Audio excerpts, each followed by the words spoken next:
Dalam beberapa tahun ada banyak sekali peristiwa yang menurut saya mempengaruhi anak-anak muda atau remaja, yang membuat mereka kemudian memang saya kira merasa bahwa Indonesia tidak baik, sehingga harus perlu secara simbolik mengibarkan bendera Jolly Joker itu tadi. Kebebasan berbicara, orang diintelin, orang diawasin, mulai muncul lagi cerita-cerita seperti itu. Padahal ini hal penting, karena kan kita ngukur negara baik atau enggak kan hak-hak rakyatnya dipenuhi atau enggak, terkait politik, hak politik maupun economic right, ekonomi, sosial, cultural atau religious right. Kita masih punya banyak problem. Saya ingin mulai ini sekarang ini di sosial media itu lagi rame soal bendera bajak laut Jolly Joker dari One Piece, ya kan? Jadi ternyata banyak sekali anak-anak muda penggemar manga, anime yang itu mengibarkan bendera Jolly Joker itu di bawah bendera merah putih. Beberapa juga cuma bendera Jolly Joker doang. Bahkan ada truk yang belakangnya juga dipasangin bendera One Piece bajak laut ini juga gitu. Dan ternyata rame karena kemudian disambut oleh sejumlah orang, berarti nanti 17 Agustus ngibarin bendera itu aja gitu. Jadi seolah-olah ada seruan, padahal berdasar temuan online fenomena ini udah terjadi bulan Juni atau sebelum Juli, sebenarnya udah lama. Mungkin ya lucu-lucuan atau memang ya penggemar One Piece, tapi belakangan punya mana politis. Artinya bahwa generasi sekarang mengungkapkan bahasa atau simbol politiknya ya lewat simbol-simbol yang dia kenali di dunia maya, lewat simbol-simbol anime dan seterusnya. Dan itu bukan hanya terjadi di Indonesia sebenarnya gitu kan. Dan saya kira ini menunjukkan bahwa sebagian orang atau cukup banyak orang, terutama generasi muda, yang merasa situasinya kayaknya tidak terang gitu kan, sehingga mereka harus mengibarkan bendera itu, menyerukan itu. Sebagian besar di sini mungkin kan nggak ada yang penggemar One Piece ya. Oh ya, sebagian besar mungkin nggak. Tetapi menurut teman-teman yang muda yang penggemar One Piece ini, paling tidak kita bisa menyaksikan bahwa dalam pandangan mereka Indonesia sedang tidak terang, tidak baik-baik saja, tidak terang benderang, atau tidak, wah ini menyongsong Indonesia emas. Sepertinya jauh. Nah, kenapa saya tidak bisa menjawabnya? Tapi kalau kita runut, memang dalam beberapa tahun ada banyak sekali peristiwa yang saya kira juga banyak sekali melibatkan orang muda dan diperbincangkan di kalangan anak-anak muda. Mulai dari demo-demo ya, mulai dari undang-undang cipta kerja gitu, dari zaman KPK, terus kemudian ada kasus Kanjuruhan. Itu kan mempengaruhi banyak sekali orang muda, karena itu dibicarakan hampir generasi-generasi muda ini, anak-anak remaja itu. Kemudian juga video-video kekerasan aparat dalam berbagai situasi ya, dalam berbagai kasus. Ada anak SMA di Semarang yang meninggal itu, yang pelakunya polisi. Dalam beberapa tahun ada banyak sekali peristiwa yang menurut saya mempengaruhi anak-anak muda atau remaja, yang membuat mereka kemudian memang saya kira merasa bahwa Indonesia tidak baik, sehingga harus perlu secara simbolik mengibarkan bendera Jolly Joker itu tadi. Nah, itu menurut pandangannya. Kalau menurut saya sendiri, kita melihat apakah gimana sekarang? Mungkin ngukur perbandingannya yang tidak mudah. Ukurannya apa dulu? Kalau ngukurnya dari Indonesia merdeka ya mungkin kita lebih baik, kan? Gitu. Kemiskinan ekstrim kalau dari zaman Indonesia baru merdeka, konflik politiknya masih kayak gitu, nyampe kekerasan 6566. Kan korbannya begitu banyak, udah orang miskin banyak, tapi baku bunuh sendiri ya. Kita tentu kalau mikirnya begitu ya sekarang menikmati sesuatu yang lebih baik. Nah, tetapi kalau kita bandingkannya dengan misal cita-cita reformasi, ya, catatannya jadi banyak juga. Walaupun saya juga mencatat, ya ada cukup banyak juga kemajuan yang diraih sejak reformasi. Paling tidak distribusi ekonomi yang meningkat, desentralisasi politik, kan semua orang sekarang punya saluran politiknya masing-masing, punya partai yang mungkin dianggap cocok atau mungkin nggak cocok, walaupun kita tahu akhirnya ternyata ya partainya ya sama-sama aja. Ya, gitu. Nah, tetapi secara umum kan kalau kita bicara demokrasi harus ada ruang terbuka, akses maupun distribusi. Nah, dan sejak reformasi saya kira secara umum itu terjadi. Sehingga muncul mungkin kelas menengah baru di berbagai daerah. Dulu kan sangat Jakarta sentris. Orang di luar Jakarta itu nggak punya duit lah gitu. Semapan-mapannya orang luar Jakarta paling yang di desa itu bisa diukur gitu. Sekarang kita menyaksikan banyak sekali kelas menengah yang di daerah yang mungkin lebih kaya dari kita ini yang di Jakarta. Itu efek saya kira distribusi kekuasaan dan distribusi ekonomi yang terjadi sejak reformasi. Artinya juga ada desentralisasi yang berakibat pada demokratisasi politik dan demokratisasi ekonomi. Tetapi ya tidak seperti yang diserukan atau diimpikan zaman 98. Apalagi kalau kita mengacu pada tatanan hukum seperti tadi diceritakan Mbak Almas gitu kan. Zaman teman-teman 98 ada yang menyerunya ya reformasi total. Reformasi total artinya semua pejabat, orang yang bertanggung jawab dalam kejahatan politik, ekonomi, itu harus ganti gitu kan. Tapi kan itu nggak terjadi. Elit memutuskan untuk pemilu, dan lewat pemilu semua kelompok yang sebelumnya ada di luar stadion itu diakomodasi untuk masuk stadion, untuk ikut kontestasi. Ibaratnya gitu. Nah, termasuk saya kira misalnya karena saya NU, ya NU gitu. Ibaratnya dulu zaman Orde Baru NU itu di luar stadion, boro-boro ikut nendang bola, nonton aja nggak bisa. Tapi reformasi banyak orang NU, ya selain bikin partai PKB, tapi banyak sekali orang NU yang kemudian masuk ke berbagai partai. Di situ, itu kan bentuk proses yang terjadi, demokratisasi yang terjadi di era reformasi. Tetapi bahwa partai sebagai sebuah institusi politik yang harusnya memperjuangkan kepentingan masyarakat, konstituennya masing-masing, itu tidak terjadi. Karena ya kecenderungan oligarkinya terjadi. Partai hanya memperjuangkan kepentingan elitnya sendiri. Walaupun orang seperti saya, maksudnya ya nggak seperti saya.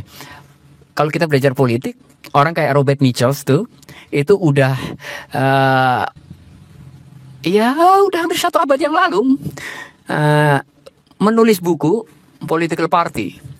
Dan dia mengatakan memang oligarki itu kecenderungan tak terelakkan dari sebuah organisasi sosial politik, bahwa organisasi didirikan untuk memperjuangkan keseluruhan anggota. Begitu organisasi dibentuk, ada seleksi siapa yang layak jadi pengurus, kan? Ada syarat-syarat untuk jadi pengurus. Mengecil lagi, pengurus rapat, mereka akhirnya hanya menimbang kepentingan-kepentingan sendiri atau hanya sesuatu yang terlihat oleh mereka. Makin kecil lagi, akhirnya menjadi oligarki, mengabdi hanya kepentingan segelintir orang. Makanya dia mengatakannya the iron law of oligarchy, hukum besi. Artinya hukum besi itu karena tak terelakkan, hampir pasti terjadi. Sama seperti ungkapannya Lord Acton bahwa power tend to corrupt, bahwa kekuasaan itu memang cenderung korup, hampir pasti kekuasaan itu akan korup. Dia mengingatkan absolute power corrupt absolutely. Akhirnya kita kan berpikir bagaimana agar tidak korup absolutely. Tapi kalau orang memandang, oke, pilih presiden A, pilih ketua partai B, pilih ketua ini, dengan sendiri akan baik, ya dia naif. Seluruh kekuasaan tentu korup. Artinya memang selain memang kita harus mencari orang yang paling baik saat itu, kita harus membangun sistem agar abuse of power itu kecil. Tetapi saya kira orang Indonesia sangat sedikit yang berpikir seperti itu. Kita masyarakat yang dalam tanda kutip feodal, paternalis, semua, bahkan ada cerita-cerita tentang apa itu Ratu Adil gitu ya, yang menyelamatkan itu ya orang yang baik, yang adil, yang berorientasi kemaslahatan kerakyatan, yang nggak ada. Itu nggak ada. Tetapi kan kita dipenuhi cerita itu sehingga kita selalu kalau ada figur, kita punya ekspektasi besar atas figur tersebut. Lupa bahwa power tentu korup, siapapun yang ada di situ, siapapun yang akan memegangnya. Ibaratnya kalau film Marvel tuh orang kan rebutan senjata paling ampuh gitu kan. Nah, tapi kalau memegang senjata paling ampuh itu kecenderungan untuk semena-mena karena merasa powerful itu juga besar. Ya gitu. Orang selalu bertanya apakah dia dari dulu begitu karena kekuasaan atau dia berubah. Orang berubah. Orang berubah sesuai power yang dimilikinya. Orang anak SD, zaman SD-nya dia paling kecil, Dalam berelasi temennya mungkin dia gak pede. Begitu dia SMP ternyata dia tumbuh lebih besar dari teman-teman yang lain. Dia akan berubah juga. SMA begitu. Artinya ini dalam konteks kehidupan yang sederhana. Power lebih kompleks lagi. Orang berubah karena power yang juga berubah, power yang dimiliki. Nah, kita nggak menciptakan mekanisme bagaimana orang yang powernya makin kuat itu tetap terkontrol oleh sistem.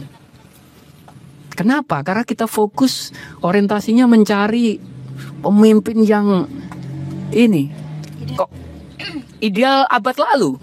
Sebenarnya bukan ideal abad modern. Saya kira di beberapa Eropa sebelum krisis sekarang gitu ya, saya kira pikiran seperti itu juga kecil.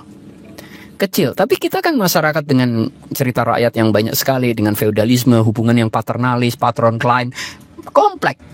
Banyak sekali yang membuat pikiran-pikiran itu sangat-sangat mengeram di dalam diri kita.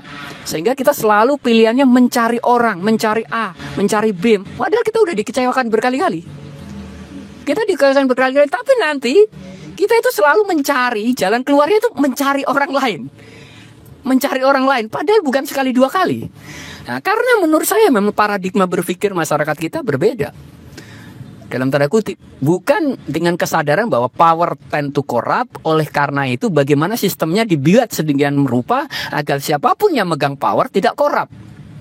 Bahwa organisasi kecenderungan oligarkis, bagaimana organisasi dibuat sedemikian rupa, aturannya segala macamnya, mekanismenya agar kecenderungan oligarkisnya mengarji pada elit-elitnya itu kecil.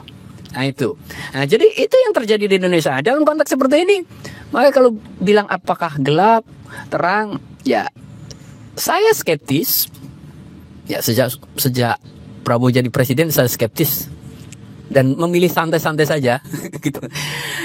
Antara apa itu kadang saya merasa ini pilihan sadar gitu kan, karena nggak mau terlalu aktif, ya udahlah. Presidennya Pak Prabowo gitu mau ngapain lagi gitu loh. Ya berdoa aja pokoknya di bawah Pak Prabowo Indonesia maju gitu. tapi saya skeptis jelas, dan apakah juga itu ekspresi dari kelumpuhan dalam tanda kutip ya. Ada paralysis ya, orang merasa lumpuh. Kita bisa menyaksikan apa yang terjadi dan merasa kadang-kadang tahu harusnya begini tapi nggak punya power untuk ikut mempengaruhi. Jadi akhirnya bentuknya ya malas-malasan, dan saya memang lagi menikmati malas-malasan gitu. Nah itu. Tapi kalau saya kadang juga meragukan diri saya, apakah dunia segelap itu? Gitu.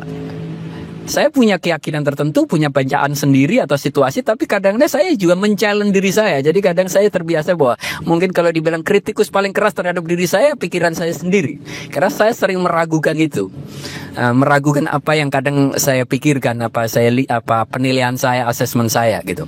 Tetapi nyampe hari ini ya menurut saya ya itu situasinya. Dan menurut saya begitu generasi muda juga merasakan itu, ya saya merasa ya kayaknya banyak orang yang seperti saya atau teman-teman. Kalau kayak Mas Wisudo kan udah sering diskusi, saya bisa bayangin pasti cara bacanya atas dunia mungkin nggak jauh-jauh juga dari saya.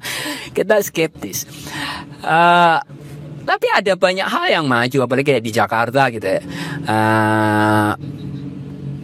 Fasilitas umum di Jakarta jauh lebih baik daripada zaman saya mahasiswa, ya kan? Zaman KRL orang kelas bawah di Jakarta zaman dulu itu nggak diurus sama pemerintah, gitu kan? Udah KRL udah kayak begitu, ini udah nggak diurus lah. Pokoknya yang nyaman yang punya mobil. Rakyat yang dibawa di kampung nggak diurus. Paling secara reformasi ya sejarah SBY ada BLT, negara hadir, apapun ya korupsinya, datanya kayak ini, tapi bahwa ada keputusan yang membuat negara hadir di kehidupan orang miskin Indonesia. Zaman Orde Baru tidak ada. Negara hadir dalam konteks orang-orang yang nggak bisa kuliah, ada LPDP, ada beasiswa jauh lebih banyak. Saya sendiri menyaksikan di lingkungan NU ada banyak sekali anak yang kuliah di luar negeri. Zaman Orde Baru bisa dihitung dengan jari anak NU yang kuliah di luar negeri. Nah, artinya ada BPJS. Dulu kita mengenal sampai ada terbit sebuah buku, orang miskin dilarang sakit karena orang rumah sakit nggak terjangkau. Ada BPJS sekarang, asal RT-nya mau ngurus walaupun dia sebelumnya nggak punya, langsung bisa dapat BPJS, ya kan?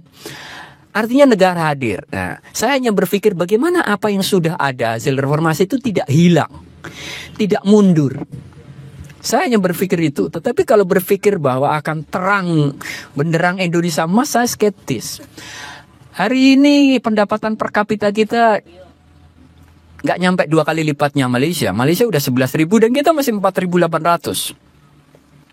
Sebagian besar rakyat kita penghasilannya di bawah PTKP, di bawah 58 juta atau 60 juta setahun. Nggak diwajibkan bayar pajak. Saya sering guyon-guyonan sama teman-teman NU. Kalian-kalian ini kan nggak diwajibkan bayar pajak. Kalau nggak diwajibkan bayar pajak sama negara itu berarti nggak miskin secara nggak langsung kan? Uang penghasilannya nggak dipajakin di bawah PTKP. Sebagian besar orang Indonesia penghasilannya di bawah PTKP. Di situ ada ketentuan di bawah 58 atau 60 juta. Nah, kemudian sekarang Menteri Keuangan ngejar pajak dari sektor lain. Gitu kan? Nah, di situ. Nah, dalam kondisi itu kita dibanding Malaysia, apalagi Singapura ya jauh banget. Singapura udah 82.000 kalau nggak salah pendapatan per kapitanya. Kita 4.800 berapa kali lipat di bawahnya. Malaysia kita 2 kali lipat di bawahnya. Padahal kehidupan di Kuala Lumpur itu lebih murah daripada di Jakarta. Untuk standar kelas menengah ya. Nah, gitu. Jadi nggak banyak bergerak menurut saya. Sementara gini rasio kita kesenjangannya makin tinggi. Artinya memang segelintir orang menguasai ini resource-nya ini. Itu utama. Yang kedua juga sampai sekarang kita nggak menyaksikan Indonesia ada inovasi. Nggak ada yang bisa dibanggain gitu. Kalau ditanya oleh orang luar, produk Indonesia yang bagus itu apa? Kita nggak bisa jawab. Yang bisa kita jawab cuma Indomie. Indomie, produk Indonesia itu nyampe negara lain itu cuma Indomie itu, yang tidak sehat itu di Indonesia, gitu kan. Yang lain nggak bisa. Kalau kita ke Cina, banyak sekali kita pakai handphone Cina, mobil Cina segala macam. Amerika ya banyak sekali. Jepang, motor, Honda semua kita pakai semua, gitu. Ada banyak sekali yang bisa disebut. Indonesia sebagai salah satu negara besar yang selalu kadang-kadang menilai diri berlebihan gitu ya. Kita bangsa besar, pinter-pinter, bla bla, tapi nggak terrepresentasi. Wujud karya bangsa Indonesia, negara Indonesia apa gitu, nggak bisa kita nyebut. Ya mungkin yang terkait hospitality, wisata kita bisa nyebut Bali. Tapi kalau sebuah hasil kreasi daya cipta kita nggak ada. Makanya disebut Pram ya, kita memang lemah daya ciptanya. Ada dalam konteks itu di tengah dunia yang ekonominya saya kira udah nggak lagi digerakkan oleh komoditi. Dan kita masih mengandalkan komoditi, tambang, sawit dan sejenisnya itu. Ya sulit membayangkan kita menjadi negara maju saya kira. Menjadi Indonesia 4 tinggal 20 tahun gitu ya. 45. Sulit agak membayangkannya kecuali kita ya wishful thinking. Kita berdoa. Ya. Berharap, berdoa. Tapi kita nggak tahu rutenya. Kalau di breakdown oke. Indonesia emas itu butuh berapa tahun? Oke, berarti tahun ini apa yang dikerjakan? Kita nggak bisa nge-breakdown. Namanya kan wishful thinking. Tapi orang Indonesia kan senang wishful thinking. Karena itu menghibur diri. Nah, kita nggak punya plan yang rasional gitu loh. Jadi dalam konteks itu kita susah. Sekarang saya kira kayak Prabowo nyari duit kemana-mana, Indonesia nggak punya duit. Dia akan cari duit antara ke Arab sama ke Cina. Kan yang punya duit ya cuma Arab sama Cina. Dubai, Qatar, Arab Saudi. Mau kemana? Gitu. Apalagi beberapa perang kan, mungkin terhadap ancaman atau keseimbangan pangan dan segala macam suplai dan bla bla bla. Saya kira dalam konteks seperti itu Indonesia yang udah sebagian besar desa menjadi kota berdasar data ya. Jumlah kota itu lebih banyak daripada desa. Artinya orang udah kerjanya kantor, bukan di agrarian ekonomi. Berdasar jam kerja. Kalau agrarian ekonomi kan ngatur waktunya sendiri. Kantor kan nggak, berangkat pagi pulang sore. Desa-desa Indonesia udah berubah yang menjadi kota. Orang bekerja di pabrik, bekerja di kantor berdasar waktu yang tetap. Tetapi kita nggak cukup mencerminkan pertumbuhan sebuah masyarakat urban yang memadai dengan kelas menengah yang memadai. Dalam konteks itu saya kira agak-agak susah. Jadi kita menyaksikan bahwa berdasar indikator itu agak susah. Tetapi ya kalau saya ngelihat ya paling tidak beberapa ekosokrat tadi tidak hilang. Political right-nya yang mungkin terancam hari ini. Kebebasan berbicara, orang diintelin, orang diawasin, mulai muncul lagi cerita-cerita seperti itu. Padahal ini hal penting karena kan kita ngukur negara baik atau enggak kan hak-hak rakyatnya dipenuhi atau enggak. Terkait politik, hak politik maupun ekosok right, ekonomi, sosial, cultural atau religious right. Kita masih punya banyak problem. Walaupun secara umum saya kira sejak reformasi jauh lebih maju di beberapa sektor, tetapi kan kita menyaksikan ada kemunduran juga. Nah, kemarin masih ada tempat ibadah yang dirusak kayak gitu kan, ada religious right kan, political right juga kita nggak bisa jamin, apalagi di era digital. Saya termasuk orang yang menganggap ya dunia digital nggak ada yang aman. Kita hidup di sebuah negara di mana negara bisa mengawasi kita semua. Saya sendiri punya pengalaman pribadi, teman-teman juga punya sebagian, namanya WhatsApp, namanya Facebook, Twitter, nggak bisa diasumsikan aman dan secure. Artinya bisa disadap oleh negara dengan mudah karena perangkat teknologi itu sekarang makin canggih. Artinya ancaman terhadap demokrasi itu nyata.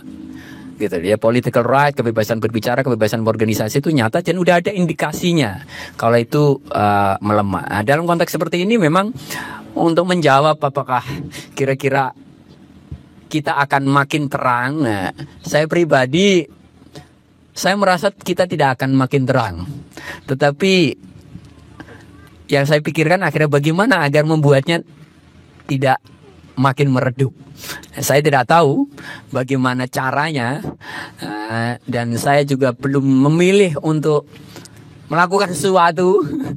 Masih lihat-lihat, tetapi saya berharap bahwa beberapa hak yang diraih, yang terwujud sejak reformasi itu tidak hilang, dan political right yang menjadi dasar dari semua itu ada tidak hilang. Problemnya adalah sebagian besar rakyat itu kan juga nggak begitu peduli political right. Ada perbedaan kita yang aktivis. Kita itu sensitif sama political right, karena itu fondasi demokrasi. Kalau nggak ada check and balances, kalau nggak ada kontrol, nggak ada transparansi, nggak ada good governance, segala macam itu, nggak ada penegakan hukum, ya sulit membayangkan demokrasi yang eco-shock right-nya terpenuhi. Sulit. Tetapi rakyat dalam tanda kutip sebagian besar kan jarang yang berpikir political right. Ya ada kritiknya gitu. Makanya banyak kritik terhadap freedom of the press is limited to those who own one. Jadi kebebasan berbicara atau kebebasan bicara itu pada dasarnya hanya terbatas mereka yang biasa bicara. Kalau yang nggak biasa bicara dikasih kebebasan bicara, ya mereka merasa nggak butuh itu. Nah, rakyat kita sebagian besar merasa nggak butuh itu karena memang sebagian besar nggak berkepentingan untuk berbicara, kecuali nyampe level eco-shock right-nya kena. Tapi kan ketika itu kena sudah terlambat.